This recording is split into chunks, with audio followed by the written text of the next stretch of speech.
I thank my colleague from Ohio for his remarks and for joining me here today on the floor to talk about our former colleague and friend, Congressman Louis Stokes.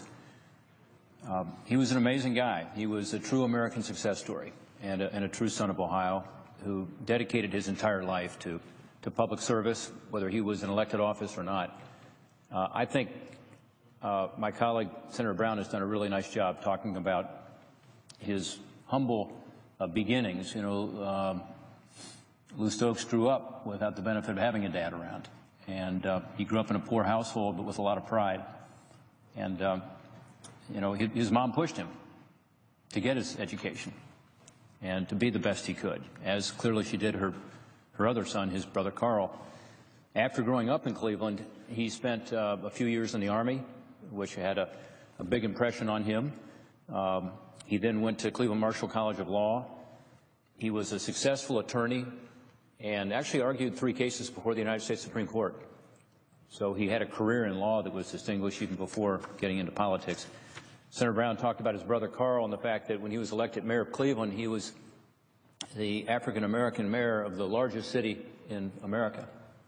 And Louis Stokes told me he saw that, and that's what inspired him to think maybe he should get involved in public service in that way as well.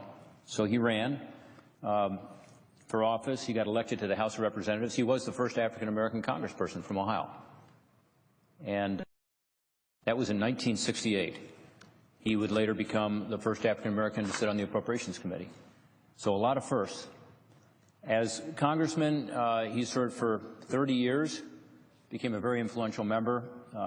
Senator Brown and I had a chance to serve with him there, represented his district faithfully, but he also played a pivotal role in broader issues well beyond his district. It was mentioned his interest and involvement in civil rights, certainly education, justice issues. I was proud to have co-sponsored a number of bills with him. We collaborated on one project in particular called the National Underground Railroad Freedom Center in Cincinnati, where he helped me tremendously. This was in my hometown, not in his town, and yet as a member of the Appropriations Committee, he was critical to getting that Freedom Center up and going, which is a national center that resides today on the banks of the Ohio River. We also wrote legislation to connect all the Underground Railroad sites around the country, many of which were in disrepair and in danger of being lost. And that's the Network to Freedom Act that continues today to get the Park Service involved in protecting these sites. It was always a pleasure to work with him, and he was a loyal and trusted legislative partner. He then went to the Squire Sanders law firm, and I was honored again to call him a colleague when I worked there after leaving government and before running for the Senate. So we had a chance to get to know each other better outside of the legislative branch. Great career, as Senator Brown has said. What I admired about him most was his interest and ability in getting to a result. He was not about giving fancy speeches or rhetoric. He was about coming up with solutions that would help the people he represented in Cleveland. And I think in his heart, well beyond Cleveland, and that's why he was so effective. He didn't get sidetracked by the partisanship, the political attacks. He kept focused, and therefore he made a big, had a meaningful impact on lives in his district and well beyond. All you have to do is go through Cleveland to see his impact, because it's hard not to find a landmark named after him or his brother Carl.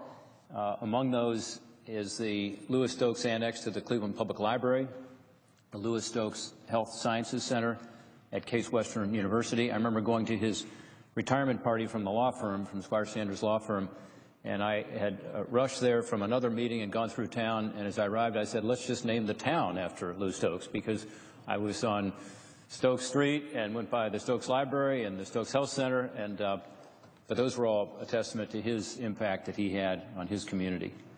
He was a very strong family man, a loving husband to his wife, Jay, his beautiful wife, Jay, more than 50 years, and he was very proud of his kids. And each of them in their own right have gone on to distinguished careers.